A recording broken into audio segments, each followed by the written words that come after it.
Hi, it's Elizabeth from Town Valley Motorhomes, and today we'll be doing the handover video of the Elddis Envoy 185. Under the vehicle behind your front wheel, we've got your freshwater drain off valve. So when you're leaving a site, you don't want to travel home with the extra weight of your fresh water. But also when you're winterising your vehicle, you don't want to leave any water in the tanks to freeze and cause frost damage. So you want to let all the water drain out. And then when you come to use the vehicle again, just make sure you close the valve off so the water stays in the tank. Next, you've got your freshwater filler point. So you'll need an adapter and a length of hose, as some sites just provide a brass tap. Then you want to use your key to lock and unlock the cap. Next, we've got your leisure battery locker, and then we've also got your hookup point. So when you're hooking your cable to the vehicle, you want to lift the cap on the cable and then push it on and align it up. And then when you are connecting your hookup cable to your vehicle, always connect to the vehicle first and then the mains. And then when disconnecting the mains and then the vehicle, so you're never walking around with a live lead.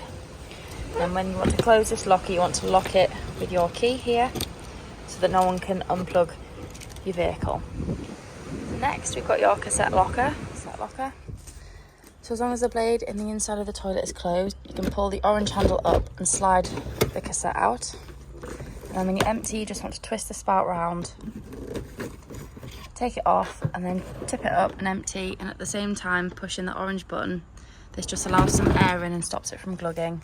Then you want to give it a good swirl around with some fresh water, empty that out again, and then put your blue or green liquid in the cap, twist it back on, and it's ready for use again. Then underneath your cassette, under the vehicle next to your vents, we've got your wastewater drain off valve. So again, you don't want to leave any water in the tanks through winter to cause frost damage if they freeze. But also when you're leaving the site, you don't need the wastewater, so dump it out before you travel home. And it also helps save on the payload as well. At the back of the vehicle, at the top, we've got your reversing camera. And then at the bottom, we've got your 4 reversing sensors and your tow bar as well. Next, we've got your gas locker. So this one will hold 2 6-kilogram gas bottles. And then when you're attaching your pigtail to the gas bottle, it's left to tighten, right to loosen, opposite way around being gas. And then when you turn the gas flow on and off, it's the top dial here. Always make sure you have it turned off before you travel anywhere. And you always want to make sure you've got the gas bottle strapped in nice and tight so they don't rattle around and move when you're travelling. Just on the outside of your passenger door, we've got your diesel filler point. So you'll need your ignition key to open up the diesel cap.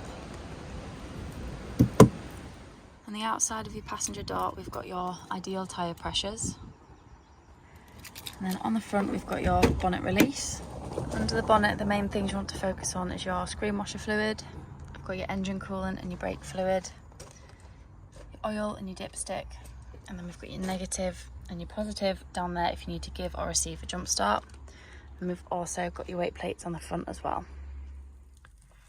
To use your main control panel, first thing you want to do is turn your master switch on so that everything on the inside of your vehicle will work. And then from here you can turn your internal lights on, and then you've also got rocker switches around the vehicle to turn them on and off individually. You've got your water pump here, but always check that you've got water in the water tank before you put your water pump on. And then you can switch that on and you'll get a pressurised flow of water throughout your vehicle. And then last, we've got your awning light for the outside. When you press your water switch on here, you'll see the dial move and show you your water level. Next, we've got your heating and hot water. So the top one is your hot water heating settings. So if you click the button, you've got frost, which is about 5 degrees, 1 kilowatt, 2 kilowatts, just gas and 1 kilowatt, or gas and 2 kilowatts of electricity for your heating, for the hot water. And then you've got your fan heating, which is the same. So you've got a kilowatt, 2 kilowatts, 3 kilowatts, gas, and then gas and 2 kilowatts of heating on your van.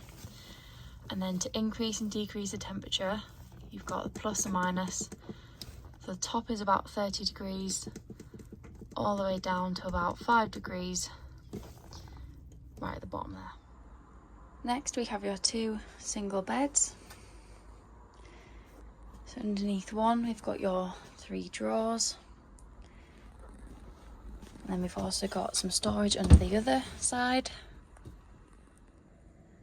Next we've got this cupboard with your trip switches and fuses. So it's always a good idea to take some spare fuses with you on holiday, just in case any of them blow, you can easily replace them. And then above we've got your trip switches. So if you're hooked up and you're not receiving power in the vehicle, press this button here. If it trips the vehicle, it means there's an issue within the vehicle. However, if it doesn't trip, it means you're not getting any power inside, and it could be an issue with your hookup cable or the mains coming into your vehicle. In the bathroom, we've got your shower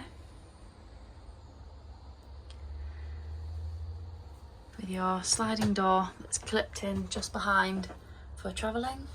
And then we've also got your sink with a nice large mirror. And then we've got cupboard space for you to hang your clothes. And then we've also got your toilet as well. So when you want to flush a toilet, make sure your freshwater tank is full and your water pump is turned on, and then you just press the blue button on here and you get a flow of water into the bowl. And then you just want to pull the grey lever forwards to open and shut the blade. So in the kitchen you do have 3 gas burners which are lit. Using the ignition on the front of the cooker there, you can light those. And then you do have 1 electric hot plate, which is this one here, which illuminates with a red light. But that only works when the vehicle is hooked up to mains power. Make sure everything's turned off and everything's cool enough before putting the glass lid down, otherwise you may smash the glass if it's too hot. But underneath you'll find your grill, and under the grill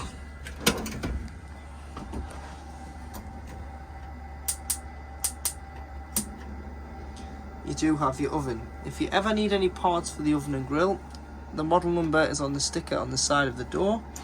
You may want to take your grill pan and oven shelves out when you travel, as they can cause a little bit of rattling when on the road. And in the cupboard. To work your fridge, you have to turn this dial on the left here. So you can either pick hookup, vehicle or gas. If you've picked gas, then you have to come to the right hand side and push in both buttons and then wait until the red line goes into the green.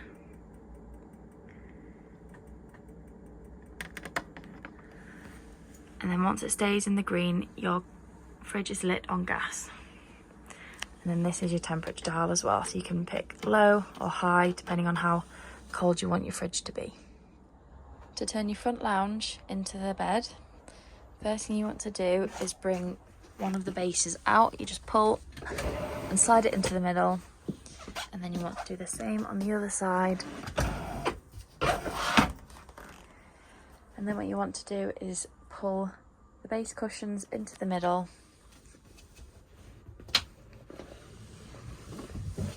and then push the backrest into the back gap behind, and then do the same on the other side. And there you have your bed made up in the front of the vehicle. To turn it back into your lounge, you just want to bring the cushions up out of the gap and then push the base and the base cushion back, and then you'll have your lounge back to normal. To make your travelling seat up in the front of the vehicle, first thing you want to do is lift the whole base of the bench up, and then there's 2 levers that you want to press in to lower this down. It then looks like that, if it's flat. And when you come to the chair, the first thing you want to do is lift up the backrest up so it's kind of at an angle. So once you've got your backrest at an angle, you then want to pull this lever and lift the whole of the back of the seat up at the same time. You then want to pull this lever and straighten the back of the chair up. You then want to lift your base of the seat up and then get these 2 bits of metal to slide into here so it locks in place. To put the chair back,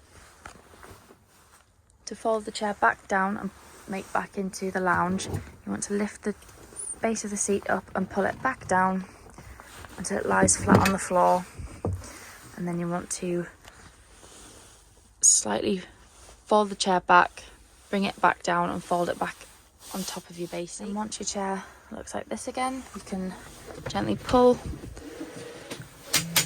on the frame, then bring it back down, and then you want to put your cushions back in their original place.